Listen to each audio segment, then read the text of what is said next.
سلام، این منم. اینم ماشینمه. امروز اومدیم مکانیکی چون ماشینم دود مشکی میداد.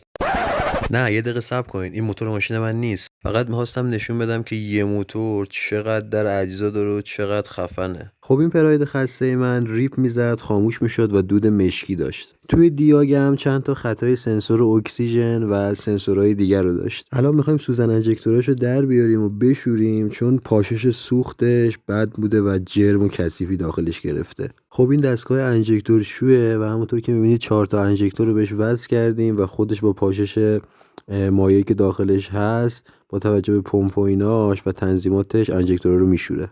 خب حالا انجکتورهایی که باز کردیم باید ببندیم سر جاش و بعد داخل موتور سوارش بکنیم.